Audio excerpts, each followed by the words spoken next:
ఎందుకంటే ఈయన సామాన్యుడు కాదు, పూర్వజన్మలో గొప్ప విలుకాడు. రహస్యం త్వరలో విడుదల.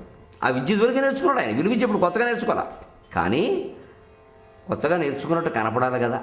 లేకపోతే తల్లిదండ్రులు ఏమనుకుంటారు, వీడు ఏదో విచిత్రంగా ఉన్నాడు, వీడికి దిష్టి తీయాలని ఆయన కొబ్బరికాయలు కొట్టేస్తారు, బుర్ర పగిలిపోతుంది. ఈ పూర్వజన్మ రహస్యాలు తెలియవు. వీడు ఏదో అయిపోయిందని ఎక్కడైనా తాయెత్తు కట్టిద్దామా, వైద్యం చేయిద్దామా ఇలా ఆలోచిస్తారు. అందుకని పూర్వజన్మలో వీడు మహానుభావుడు తెలుసుకోలేరండి, అజ్ఞానం. యశోద ఏం చేసిందండి కృష్ణుడిని? బండి వచ్చిందిరా, బండి కింద 2 నెలల బిడ్డ పడుకున్నట్ట, బండి నువ్వు తాపుతానట ఎడంకాలతో, కుడికాయలు కూడా కాదు, వాళ్ళు ఎవరి కుడికాయలు అక్కల, ఎడంకాలు చాలు. అది ఎగిరి ఆకాశంలోకి ఎగిరింది, కింద పడింది, బండి ముక్కలైంది. రాక్షసుడు కనపడుతున్నాడు. గోపకులంతా చూశారు, అమ్మ బాబు కృష్ణుడు దేవుడు అనుకున్నారు. యశోద ఏమనుకుంది, ఆయన వచ్చరికి నోట్లో వెలిసి కూర్చొని నాకు ఏందో అల్లమ్మా చనిపోలాన్ని అని అడిగిన. అప్పుడు యశోద ఏమనుకుంది, అబ్బే నా బిడ్డకి ఏం తెలియదు, ఏదో పొరపాటున బండి గాలికి ఎగిరి ఉంటుంది, కింద పడిపోయి ఉంటుంది. ఈ రాక్షసుడు ఏమో వాడేవాడు, నాకు ఎందుకు వచ్చింది, అనవసరంగా ధూళి గాడి సోకి నా బిడ్డకి ఏమైనా అవుతుందేమో అని మిరపకాయలు ఉప్పు పెట్టి ఇలా 3 సార్లు తిప్పేసింది. కృష్ణుడు నవ్వుకున్నాడు, ఎందుకని ఆయనకి ఆ ప్రేమ కావాలి. ఆయన దేవుడు తెలిసిందనుకోండి కొబ్బరికాయ కొట్టేస్తుంది, ప్రేమించదు. భగవంతుడికి ప్రేమ కావాలి, పూజ కాదు. పూజలో కూడా ప్రేమ ఉండాలి, అప్పుడే పూజను స్వీకరిస్తాడు. నువ్వు ఆర్భాటంగా పూజ చేయడం కాదు, ప్రేమించి పూజ చేయి. ప్రేమని పూజగా భావించు, పూజని ప్రేమగా భావించు, అప్పుడు భగవంతుడు దర్శనమిస్తాడు. అందుకని విలువిద్యలో ఇతను చిన్నప్పటి నుంచే పూర్వజన్మలోనే అన్నీ నేర్చేసుకున్నాడేమో అన్నంత ప్రావీణ్యం ప్రదర్శితుడు. కొంచెపు వింటి బ్రద్ద బరిగోలలుగై కొని విద్య నేర్పే విధానం చూడండి. మరోసారి చెబుతున్నాడు. ఓ చిన్న విల్లు ఇచ్చాట, బొమ్మ విల్లు. ఎందుకంటే పెద్ద విల్లు ఇచ్చి పెద్ద బాణాలు ఇస్తే మనుషుల మీద వేసేస్తాడు. చిన్నపిల్లాడు తెలియదు కదా, చిన్నపిల్లాడికి తుపాకులు ఇవ్వడానికి ఇదేం అమెరికా కాదు కదండి, ఆంధ్రదేశం. అమెరికాలో అయితే ఇచ్చేస్తారు, వాడు క్లాసులోకి వెళ్ళి టపటపా కాల్ చేస్తారు. ఏంటంటే by mistake I should dead అంటాడు. ఏమి నీ బంద బై మిస్టేక్ అంటే 16 ప్రాణాలు పోతే. ఎందుకని లైసెన్స్ అండి, పిల్లాడికి స్వేచ్ఛ ఉందండి. పిల్లాడికి స్వేచ్ఛ ఏమిటండి, గోమె కొట్టేవాళ్ళు లేక. చిన్నపిల్లాడికి స్వేచ్ఛ ఏమిటండి, స్వేచ్ఛ అంటే ఏమిటో అర్థం తెలియదు. చాకింద చావత్తు ఉంటుందని తెలియదు వాడికి, ఆ ఒత్తికి ఒత్తి పెట్టడం తెలియదు, వాడికి స్వేచ్ఛ ఇస్తారు మీరు. అలాగని నీకు స్వేచ్ఛ ఇవ్వం, చంపేస్తాం అనకూడదు. ఆ విషయం వాడితో ఎందుకంటే చెప్పడం, నాన్న నువ్వు హాయిగా ఆడుకో అని వాడిని వదిలేసి మనం వెనకాల కనిపెడుతూ ఉండాలి. చిన్నపిల్లాడి స్వేచ్ఛ అంటే అది. మనం వెనకాల కనిపెట్టండి, వాడికి అపకారం జరగకుండా, వాడెవరికి అపకారం చేయకుండా, 2 చూడాలిగా. అందుకని మా పిల్లల్ని మేము స్వేచ్ఛగా వదిలేస్తామండి. స్వేచ్ఛగా పోతారు, ఇక ఇంటికి సముద్రంలోకి పోతారు, మళ్ళీ రారు. స్వేచ్ఛగా వదిలేయకూడదు, స్వేచ్ఛగా వదిలి వెనకాల నువ్వు వెళ్ళాలి, తప్పదు. ఆ స్వేచ్ఛ, ఆ విల్లు, బొమ్మ విల్లు ఇచ్చారు. బరిగోలలు అంటే చీపురు పొలలు, కొబ్బరిని పొలలు, బాణాలు లాంటివి, బొమ్మ బాణాలు. మరి అవి కాదు కానీ బొమ్మ బాణాలు వాళ్ళ దగ్గర ఉంటాయి. వెలుకాళ్ళు వాళ్ళు, గిరిజనులు కదా. ఆ బొమ్మ బాణాలు అవి వాటి చివరి ఎలా ఉంటాయంటే వాడికి ఒక విచిత్రం ఉందండి. ఆ ములికి ఉండదు, గుండ్రని రాయి ఉంటుంది. రాయి అంటే అది తగిలితే దెబ్బ తగులుతుంది, కానీ మనుషులు కానీ పెట్టలు కానీ చావరు. ఎందుకంటే ఏ పెట్టెను చంపాలో ఏ పెట్టెను చంపకూడదు, ఏ మృగాన్ని చంపాలో ఏ మృగాన్ని చంపకూడదు, ఏ మృగాన్నైనా కూడా ఏ స్థితిలో ఉన్నప్పుడు చంపాలో ఏ స్థితిలో ఉన్నప్పుడు చంపకూడదు. వేటకో శాస్త్రం ఉందండి. హిందూ ధర్మశాస్త్రాలను తక్కువ అంచనా వేయకండి. వేటకో శాస్త్రం ఉంది, అలాగే చంపుతారు. పెద్దవాళ్ళు చెబుతారు, గర్భిణీ మృగం ఉంటుందండి, దాని మీద బాణం వేయకూడదు. చెప్తారు, వై పొట్టతో ఉందిరా లేడీ వేయకో అంటారు వెంటనే. నిజమే, మాంసం కోసం చంపొచ్చు, అది వేరే విషయం. తిండి కోసం చంపడం దోషం కాదా అనకండి. అది వ్యాపారం కోసం చంపడం అంత దోషం కాదు, దయచేసి ఆలోచించండి. నమస్కారం పెట్టి చెబుతాను. వ్యాపారం కోసం జంతువులను చంపడం మొదలెట్టాక రోజుకి 1,00,000 జంతువులు చంపుతున్నాం మనం. తిండి కోసం చంపిన రోజుల్లో ఇంత చంపలేదండి. ఎందుకంటే తిండికి ఎన్ని కావాలమ్మా, పీక వరకు తింటావు, ఇక తినలేవు కదా. పైగా నువ్వే వేటాడు తెచ్చుకోవాలంటే ఎంతమంది వెళ్ళగలరు? మాంసాహారం తక్కువ మంది తినేవారు ఆ రోజుల్లో. ఇప్పుడు మనం వేటాడాల్సిన పని లేదు, మనం తేవాల్సిన పని హాయిగా fast foods packet service, curry point లాగా చికెన్ పాయింట్ పెట్టేశారు. శుభ్రంగా వేటాడ తీస్తున్నారు ఇక్కడ. అందుకని 1,00,000 జంతువులు బలైపోతున్నాయి. ఈవేళ మాంసాహారం నిజంగా దోషమే ఈ స్థితిలో. అంతేకాని తాను స్వయంగా వేటాడి ఓ జంతువును తెచ్చుకుని తింటే ఎంతమంది వేటాడతారు, ఎన్ని జంతువులు తింటాడు? అది దోషం కాదండి. అది ఒక రకంగా ప్రకృతిలో ఉండేటువంటి సంతులనాన్ని కాపాడడం, అది ఒక రకం. అందుకే రాజులు వేటాడేవారు, ఆ వేటాడిన జంతువుల మాంసాన్ని తినేవారు. అందుకని కాలక్షేపానికి వెళ్ళి జంతువులు తెచ్చేవారు కాదు, క్రూర మృగాలనే వేటాడేవారు. అవి ఎక్కువైనప్పుడే వేటాడేవారు. ఇది వేట. వేటను రాజలక్షణం అన్నారు, రాజధర్మం అన్నారు. అదే సందర్భంలో వేట జూదంబు వెలది పానంబు అంటే 7 వ్యసనాల్లో వేట ఒకటని చెప్పారు. ఎందుకని? వేట ఆడు, అత్యవసరమైనప్పుడు ఆడు. అందుకని సరదాకి వెళ్ళి వేటాడక. నేను పెద్ద హీరోని నేను వేటాడతా, కృష్ణజింక మాంసం తింటాను, తీసుకెళ్ళి జైలు పెడతారు. వేటాడకూడదు. అందుకని ఈ బొమ్మ బాణాలు ఇచ్చారు, వాటికి గుండ్రాళ్ళు లాంటివి ఉన్నాయి. కానీ వీడు దుంపదగా ఆ వయస్సులో ఆ బాణాలతో కూడా వీడు ఏం చేస్తున్నాడంటే సలంఘన గతింజను లేడిని, దూకుతున్న లేడిని కొట్టేటండి, ఎగురుతున్న లేడిని. మామూలు నిలబడిన లేడిని మనం కొడతాం, బస్ స్టాండ్లో నిలబడితే లేడీ ఏమిటి ఎవరైనా కొడతాం. అది పెద్ద విజయం కాదు. ఇక్కడ నిలబడిన వాళ్ళని కొట్టడం. ఎగురుతున్న లేడీ, చెంగున దూకుతూ ఉంటుందని లేడీ దొరకదు అసలు. అది చెంగున గంతులేస్తుంది. దాన్ని కొట్టాలంటే బాణం, అంటే ఈ బాణం వెళ్ళే సమయానికి అది ఎక్కడికి వస్తుందో చూసుకుని కొట్టాలి. ఆ దృష్టి, ఆ లక్ష్యం అంత వచ్చేసింది. ఖచ్చితంగా పూర్వజన్మ కాకపోతే ఏమిటండి, ఆలోచించండి. అలాగే నింగి నిచ్చవర్తించు ఖగంబునే యగని, నేల మీద దూకే లేడంటే కొంచెం ఊహించవచ్చు, కాస్త ఎన్ని అడుగులు ఎడుతుందో ఏమిటో నేలను బట్టి. ఆకాశంలో ఎగిరే పక్షిని కూడా చూసి ఆ పక్షి అక్కడ బయలుదేరితే ఇక్కడ బాణం వేసేవాట, సరిగ్గా బాణం వెళ్ళే సమయానికి అది అక్కడికి వచ్చింది, తగిలింది. ఇంకా నయ్యి వీడు గుండ్రాయి కట్టబట్టి ఆ పెట్టలు లేళ్ళు బతికే, లేకపోతే ఎగిరిపోవలసిన మాటే. వాళ్ళ నాన్న మంచివాడు, నాథనాథుడు. వీడు తక్కువడు కదరా అని బొమ్మ బాణాలు ఇచ్చాడు. అసలు బాణాలు అయితే ఈ పాటికి 16 మటర్లు అయ్యి ఉండేవి. బొమ్మ బాణాలతోనే ఎంత పని చేస్తే అసలు బాణాలతో ఎంత పని చేస్తారు అది చూశారట. ఎవరండి? వేటగాళ్ళలో పెద్దవాళ్ళు చూశారు, అనుభవజ్ఞులు, వృద్ధులు చూసి, ఒరే తినడేంట్రా ఇలా చంపేస్తున్నాడు పట్టుకుని, అయ్యి బాబోయ్ నిజంగా బొమ్మ బాణాలు కాబట్టి సరిపోయినా కానీ అసలైన బాణాలు ఇస్తే ఏంట్రా పరిస్థితి, ఒక్క మృగం కూడా మనకు ఉండదురా, మొత్తం వీడు వేసేస్తాడరా. ఈ భాష అలాగే ఉంటుంది. వారు నాకు తెలిసిన భాష ఏదో మాట్లాడుతున్నాను నేను, ఇంక వారి భాష ఏమిటో నాకు తెలియదు కదా. అందుకని అలా చెబుతున్నారు. అంటే అప్పుడు బేగా ఉంటున్నారు, దేవుని పాలుగాక సిద్ధించునే తల్లిదండ్రులకు దృష్టి గుణంబున నండ్రు లబ్ధకుల్. దృష్టి గుణం ఏమిటండి? ఈ తిన్నడెవరో కానీ దేవుని పాలురా వీడు, అంటే దేవుడు పంపిన బిడ్డ, దేవుడు అవతారం. నిజంగా దైవ సమానుడైన ఒక వ్యక్తి అవతారమే రహస్యం త్వరలో విడుదల. నిజంగా దేవుడు పంపినవాడే. మనం మొదటి పద్యంలో చూసాం, శైలజాధిపు కరుణన్, శివానుగ్రహం వల్ల పుట్టాడు. అందుకని ఆయన వేటాడుతుంటే అలా ఉంది పరిస్థితి. చూశారు, అయ్య బాబోయ్ దృష్టిగుణం అన్నారు. దృష్టిగుణం అనే మాట గమనించండి. చూపే గుణం. గుణం అంటే మనకు తెలిసిన అర్థం ఏమిటి? మంచి గుణము, చెడ్డ గుణం, అదే కదా. లేదు, ఇక్కడ అర్థం కాదు. గుణం అంటే వింటి నారి. విల్లు ఇలా ఉంటుందండి, ఏదో ఎస్ ఆకారంలో, దానికి ఒక తాడు కడతాం కదా, ఆ అల్లెతాడు అంటారు, దాని నుంచి కదా బాణం వేసేది. ఆ వింటి నారిని సంస్కృతంలో గుణం అంటారు. గుణం అంటే అర్థం. దృష్టి గుణము అంటే చూడండి సరిగ్గా ఇక్కడ మీరు కనుబొమ్మలు గమనించండి. ఈ మధ్యలో ఇలాగా గీతలా ఉంటుంది కదా, ఈ 2 కనుబొమ్మలు ఉంటాయి. సరిగ్గా విల్లు ఆకారం అది మీరు గమనించండి. అందుకే కనుబొమ్మలను వింటితో పోలుస్తారు. ఈ రెండు వింటికి ఈవతలు ఉండే 2 భాగాలు, మధ్యలో విల్లు పట్టుకునే చోటు, అంతే కదా. అటువంటిప్పుడు ఏమవుతుందంటే ఈ దృష్టి ఇది వింటి నారవుతుంది. దీని నుంచి వెలువడే చూపులు ఉన్నాయి, అవి బాణాలు అవుతాయి. ఇంక చెప్పాలా వేరే? అది మన పూర్వ కవుల యొక్క కావ్య వర్ణన ఎంత అద్భుతంగా చెప్పారండి. సహజం, మనకు తెలియట్లా. ఎవరి చూపులైనా బాణాలే, ఎవరి దృష్టి అయినా వింటినారే, ఎవరి కనుబొమ్మలైనా ధనుస్సే. ఇది ఎవరినో వర్ణించడం ఎందుకని శంకరాచార్య స్వామి సౌందర్యలహరిలో సాక్షాత్తు అమ్మవారిని వర్ణించారు. అలాగా భ్రూభంగ భువనే భువన భయభంగ వ్యసనిని అనే రకమైన శ్లోకాలు చెబుతారు. మనకి సంక్షిప్త సమయం కాబట్టి మనం చెప్పుకోలేకపోతున్నాం, కానీ ఆయన శ్లోకాల్లో చెబుతారు. అమ్మవారిని ఎందుకు వర్ణించారు? అమ్మవారి యొక్క స్వరూపమే కదా మనమంతా. అమ్మవారి కనులు, చూపులు, బాణాలు అంటే మళ్ళీ నీ చూపులు అవి అని చెప్పక్కల. అమ్మవారి నుంచి పుట్టినవాడువేనయ్యా మహానుభావ, నువ్వు వేరే ఎక్కడ పుట్టావు? అంత జగత్తంతా ఉన్నది ఒకటే శక్తి, ఆ శక్తి నుంచే మనం పుట్టాం. అందుకని దృష్టికోణం అంటే ఇక్కడ ఇంకో మామూలు అర్థం. చూపు సాల్ట్ అండి అతనికి. సాధారణంగా ఆ లక్ష్యం. ఇవాళ అభినవ్ బింద్రా షూటింగ్లో 108 ఏళ్ల తర్వాత వ్యక్తిగత స్వర్ణ పతకం సాధించాక, 28 ఏళ్ల తర్వాత అసలు భారతదేశానికి మళ్ళీ స్వర్ణ పతకం సాధించాక మనం ఒక విషయాన్ని గమనించాలి. ఈ తిన్నడ కథ చెప్పుకుంటూ బాణం వేసేవాడు, లేకపోతే తుపాకీ పెట్టి గురి ఏదైనా ఇలా చూసి ఇలా చూస్తాడు, చాలాసేపు చూస్తాడు. అతను ఒక సమయం ఇస్తారు ఒలింపిక్స్లో అయితే. నేను సాయంత్రం వరకు చూస్తానంటే కుదరదు, ఇక వీడు చూస్తే వాడు కూర్చుంటాడు. కానీ ప్రాక్టీస్లో సమయం ఉండదండి. చూడు, ఒక అరగంట చూడంట. ఈ అరగంట కాదు 6 గంటలు చూసినా ఒకడికి ఏం తెలియదు. వెనకడికి ఆ చెట్టు మీద ఒక పక్షిని పెట్టి ద్రోణాచార్యులు శిష్యులందరినీ కొట్టమన్నట్ట. దుర్యోధనుడు పిలిచట్ట, ఏం కనపడుతుంది అన్నట్ట. పెట్టగానే గోదావరి గట్టుంది, ఈ గట్టు మీద చెట్టుంది, ఈ చెట్టు మీద పెట్టుంది అని మొదలెట్టేటాం. నేను నువ్వు పనికిరావు, విలువించుకు పొమ్మన్నట్ట.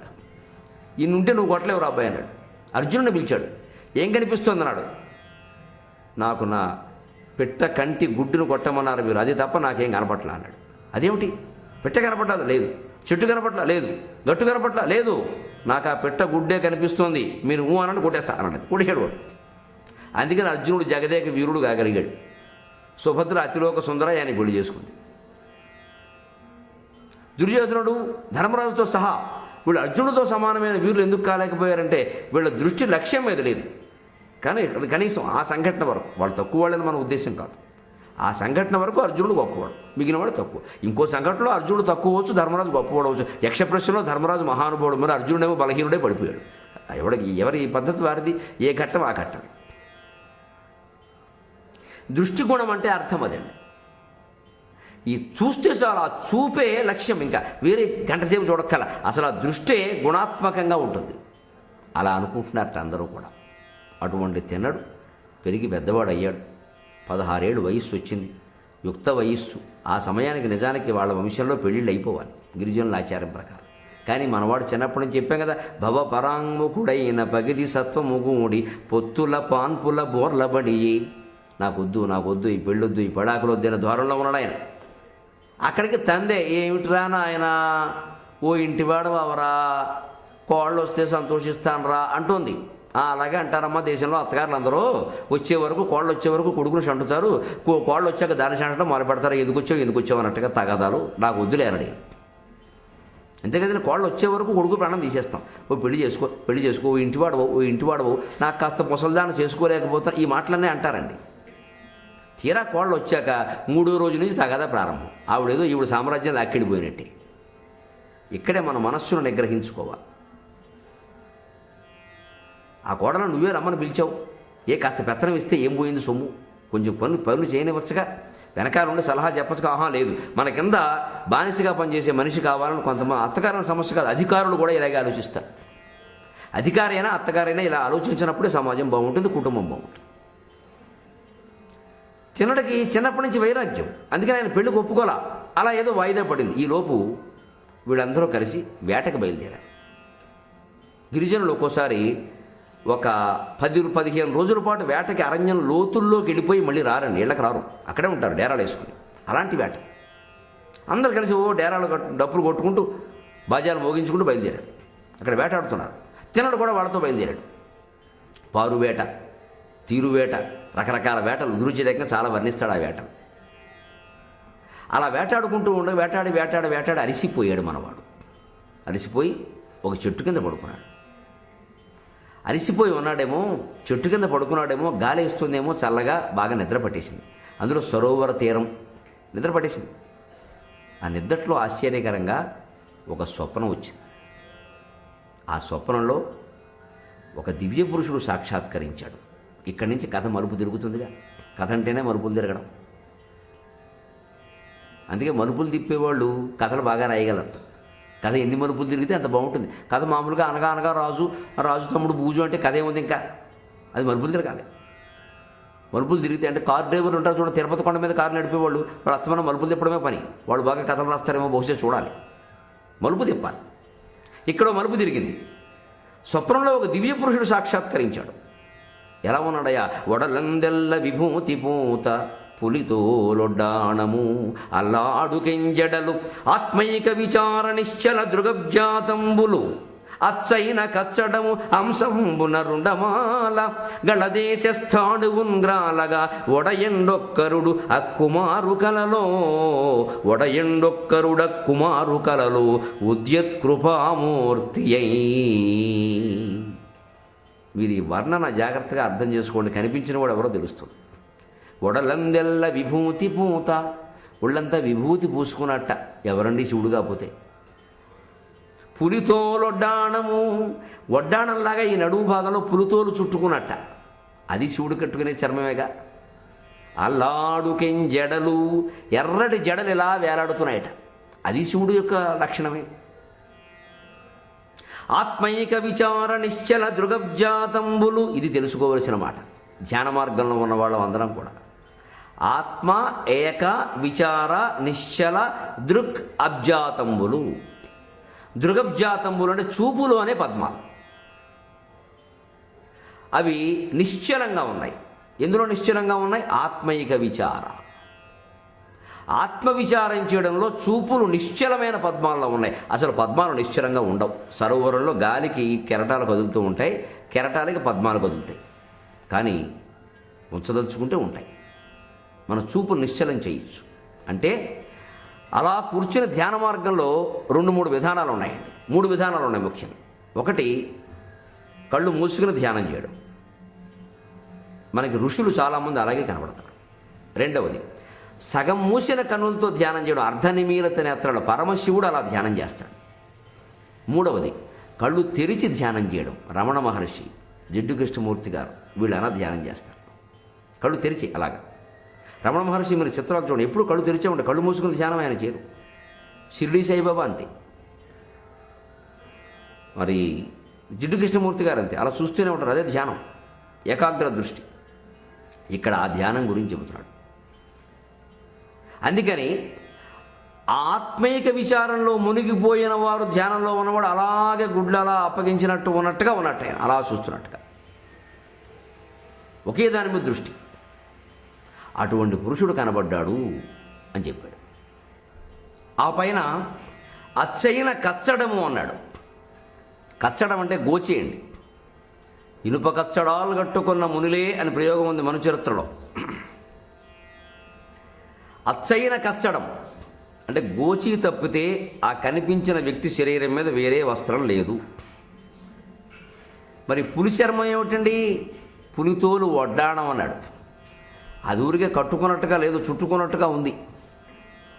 అంటే అలా చీలికల్లా ఉంటుంది కదా, పులితోలు అదేమి జీన్స్ ప్యాంటులా ఉండదు కదా, చీలికల్లా ఉంటుంది. గోచి అంతే. అచ్చైన కచ్చడం. ఈ అచ్చైన కచ్చడం కూడా మహాయోగి లక్షణానికి చిహ్నం. రమణ మహర్షి మీకు ఆ అచ్చైన కచ్చడంతోనే ఉంటారు మహానుభావులు. ఇంకేమీ ఒంటి మీద ఏముండదు. ఆ గోచీకి కూడా ఎక్కడైనా చినుగుంటేట ఆయన ఓ ఈతమూలు దగ్గర పెట్టుకుని ఈ గోచీలోంచే మళ్ళీ ఓ దారపోగు లాగి దాంతో ఆ చిరుకు కుట్టుకునేవాడు. అంతేగాని కొత్త గోచి కొనమని అడిగేవాడు కాదు. ఎందుకంటే ఈ కూడా తిరిగే భక్తులు ఎలాంటి వాళ్ళు అంటే, ఆయన గోచి కొనమంటే బంగారపు గోచి చేయించి తీసుకొచ్చేస్తాడు. ఇప్పుడు కావాల్సిందేమో గోచి, కానీ బంగారం మీద వ్యామోహం పెరుగుతుంది. అంత ఖచ్చితంగా ఉండేటువంటి మహాయోగి సన్యాసి ఆయన. అందుకని అచ్చైన కచ్చడం. అంశంబున రుండమాల. రుండము అంటే పుర్రెలు. ఇక్కడ పుర్రెలు ధరించాడు. ఇది కూడా శివుడు లక్షణం. ఇవన్నీ అమంగళ చిహ్నాల్లో కనపడతాయి. అంతే కదా, నిజాన్ని పుర్రెలు ధరించడం ఏంటండి? పులితోలు, గోచి ఏమిటిదంతా? బూడిద పూసుకోవడం. అది కూడా శవము కాల్చిన బూడిదే శివుడు పూసుకునేది. అనుమానమే లేదు, మన్మధుడు శవం కాల్చిన బూడిదే అది. ఇవన్నీ అమంగళమే. కానీ ఎందుకు ఇవన్నీ ధరిస్తాడు? ఈ వ్యక్తిని పక్కన పెట్టండి. అసలు శివతత్వం ఉద్దేశం ఏమిటంటే, అమంగళ ద్రవ్యాలు ఉన్నా సర్వమంగళ ద్రవ్యాలు ఉన్నా ఆత్మకి వీటితో సంబంధం లేదు అని చెప్పడం. మీరు గమనించండి, విష్ణుమూర్తి వైకుంఠంలో సర్వమంగళ ద్రవ్యాలన్నీ ఉంటాయి. క్షీరోదన్వత్ ప్రదేశే శుచిమణి విలసత్సైకతే మౌక్తికానాం మాలాకృప్తాసనస్థస్ఫటికమణినిభైర్మౌక్తికైర్మండితాంగ శుభ్రైరభ్రైరదభ్రైరుపరివిరచితైర్ముక్తపీయూషవర్షైః ఆనందీ న పునీయాత్ అరినళిన గదా శంఖపాణిర్ముకుందః.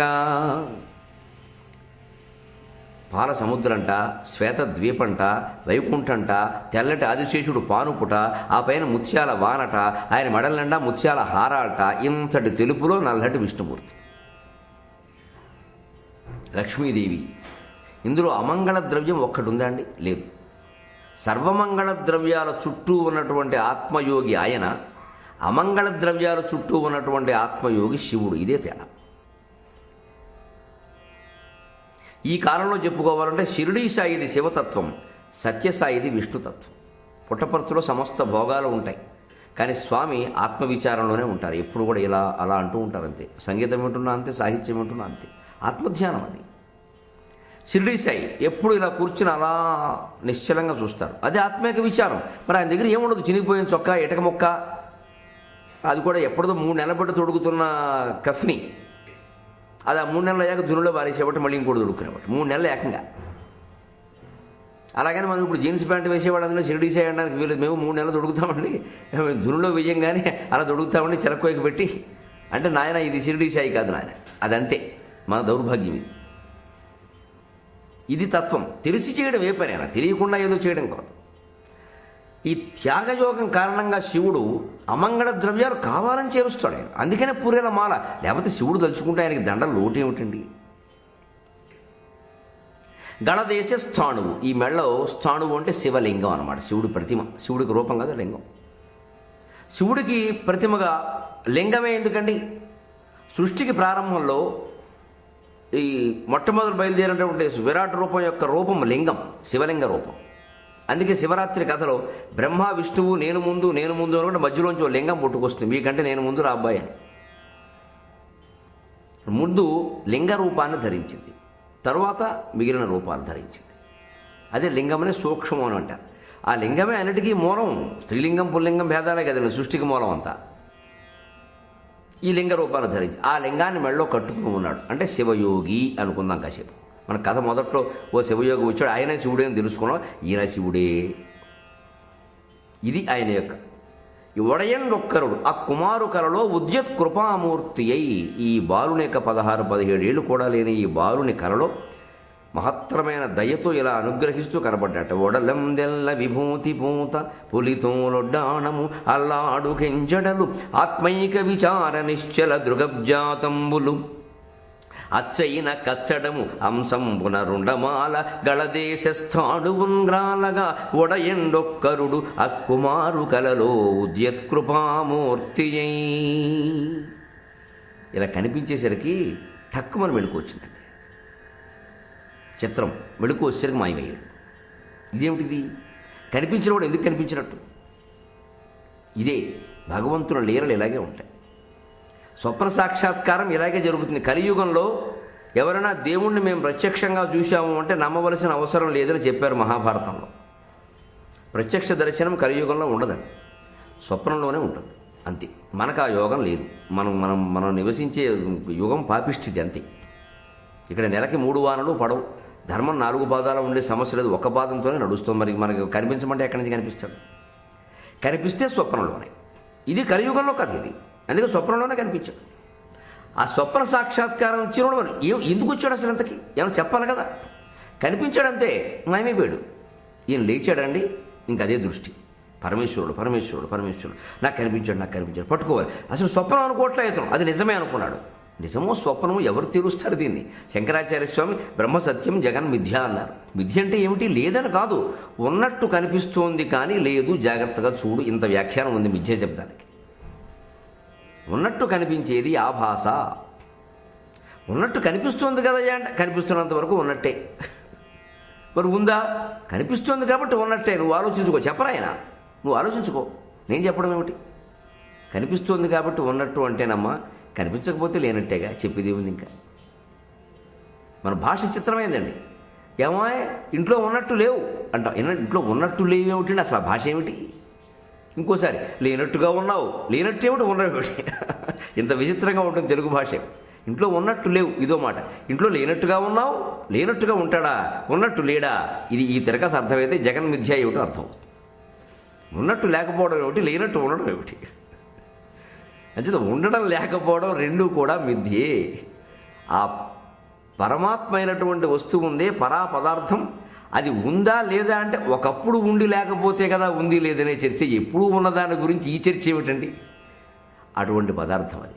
ఆయనకి స్వప్నం అనిపించింది, శివుడు స్వప్నంలో కనిపించాడు, ఈయనకి యథార్థం అనిపించింది. చుట్టూ చూశాడు, ఎవరు కనపడలా. శివుడు ఎవరో మహానుభావుడు నా శివుడిలాగే ఉన్నాడు అని వెతుకుతున్నాడు. ఎవరు దొరకరా. విచిత్రంగా కథలో మలుపు చూడండి, జీవితంలో మలుపులు ఎంత అద్భుతంగా ఉంటాయి.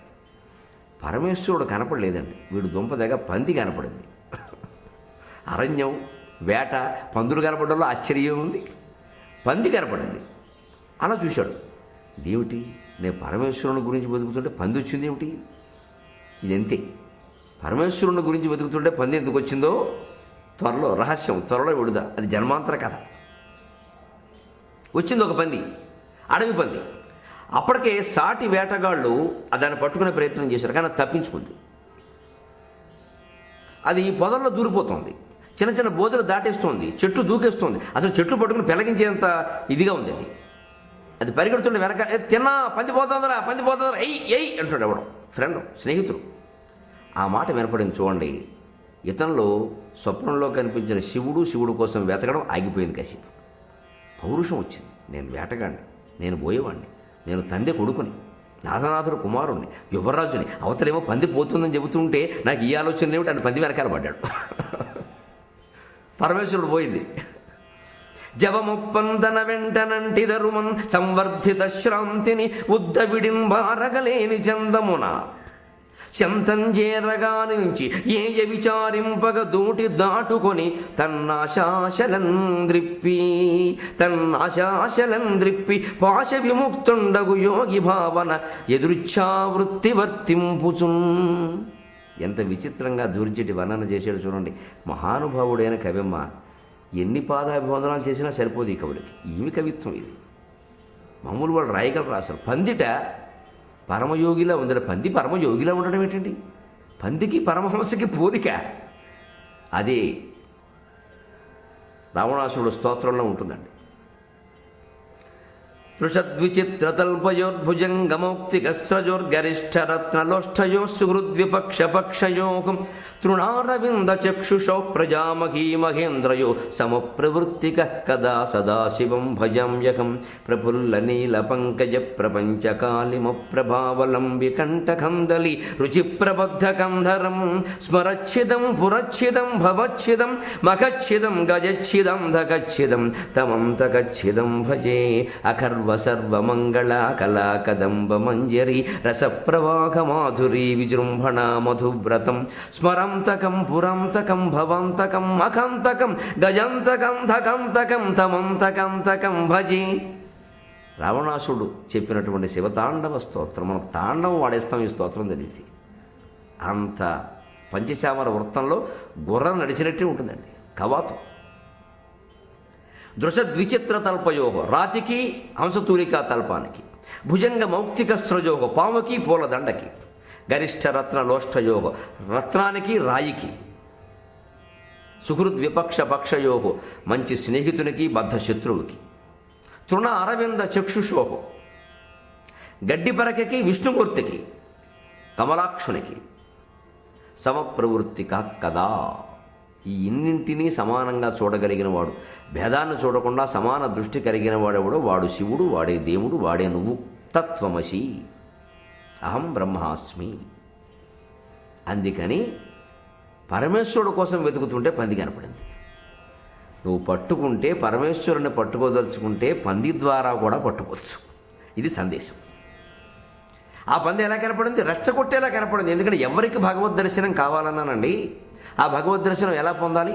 భగవద్గీతలో చెబుతాడు, స్వకర్మణాతమభ్యర్చ్య సిద్ధిం విందతి మానవక. విశ్వమంతా వ్యాపించాడు అంటున్నావు భగవంతుణ్ణి కృష్ణ. ఆయన్ని కొలిచే విధానం ఎలాగా అంటే ఏం చేయకు. విశ్వమంతా వ్యాపించాడంటే వెర్రివాడా, నీ బాణంలో ఆయన లేడా, నీ ధనుస్సులో ఆయన లేడా, నువ్వు కట్టుకున్న పంచెలో ఆయన లేడా, కండువాలో లేడా, దీంట్లో లేడయ్యా. ఎక్కడికో వెళ్ళి ఆరాధన చేద్దామంటామేమిటి? ఇవి దేవుడు కాదు. ఈ అందంలో దేవుడు లేడు, ఈ అంచులో. ఇగో ఈ డిజైన్ అని బాగుండా చూడు, దాన్ని భగవత్ స్వరూపంగా చూడు. పంచె అంచు ఏమిటో ఎప్పుడు ఎరుపంచే ఆకుపచ్చ ఉంచుంటే అనుకోక. ఎరుపంచు దేవుడే, ఆకుపచ్చ అంచు దేవుడే. ఇవాళ ఎరుపంచుకు సంతోషపడితే రేపు ఆకుపచ్చ అంచుతో ఇంకోటి ఎవడో ఓ పంచి పెడతాడు కట్టుకు. అందుకని ఆకుపచ్చ అంచు కోసం భిక్షా పరివేసుకుని బయలుదేరక మట్టి అయిపోతాం. ఈ కోరికలు వద్దు, ఉన్నదాన్ని ఆనందించు, పరమేశ్వర స్వరూపంగా గుర్తించు. అది అందుకని పందిని పట్టుకున్నా చాలు పరమేశ్వరుడు కనపడతాడు. అందుకే ఆ పంది ఎలా చేసింది? స్వకర్మణ, నీ వృత్తితోనే నువ్వు భగవంతుడిని ఆరాధించమన్నారు. ఈయన వృత్తి ఏమిటండి? వేట. అందుకని అతనిలో ఉండే వేటాడే గుణాన్ని పరమేశ్వరుడు పంది రూపంలో వచ్చి రెచ్చగొట్టాడు. పంది రూపంలోనే ఎందుకు వచ్చాడయా?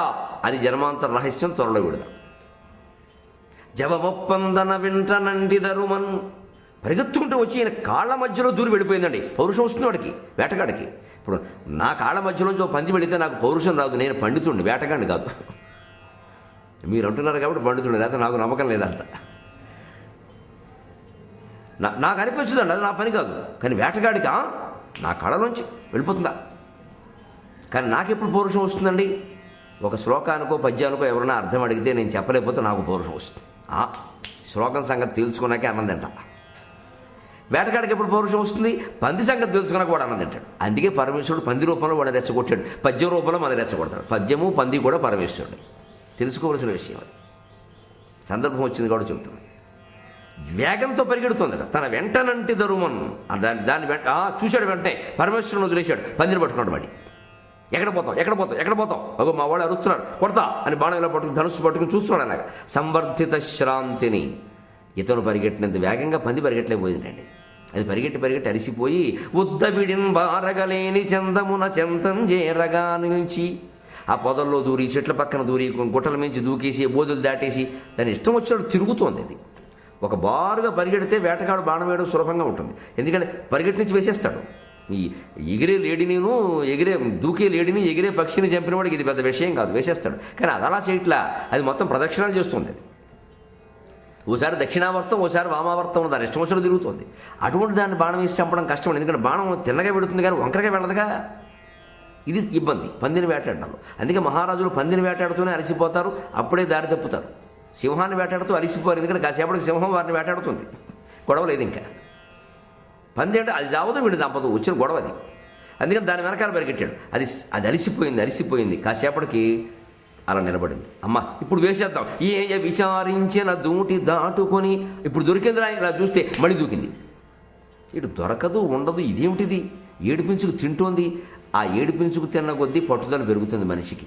విజయం సాధించడం అంటే అదే. నీవు పని కానప్పుడు నీ పట్టుదల పెరగాలి. పోన్లే కాలేదు కదా వదిలేద్దాం అనుకుంటున్నావు అనమాట, నువ్వు విఫలమైపోతావు. ఎందుకు అవ్వదు చూస్తాను, నా వల్ల ఎందుకు అవ్వదు అని సర్వశక్తియుక్తుల్ని దాని మీద ప్రయోగిస్తే అది అవుతుంది. అది కాకపోయినా ఈశ్వర దర్శనం అవుతుంది. పని తత్వం అంతా తెలుస్తుంది, ఏం పర్వాలేదు. అగ్రహారం పోతే పోయింది, కానీ యాక్ట్ అర్థమైంది అన్నట్టు వెనకడకో బ్రాహ్మడు ఉన్న అగ్రహారం పోయిందిలే కోర్టులో. కానీ 20 ఏళ్ళు తిరిగాడు కోర్టు చుట్టూ. అసలు యాక్ట్ అంటే ఏమిటో, చట్టం అంటే ఏమిటో, అందులో ఎన్ని ఉంటాయో, లొసుగులు ఏముంటాయో అర్థమైంది. అది పోన్లే, చట్టం అర్థమైందిగా, ఇంకోసారి జాగ్రత్త కాపాడుకుంటాం. ఇది తేడా.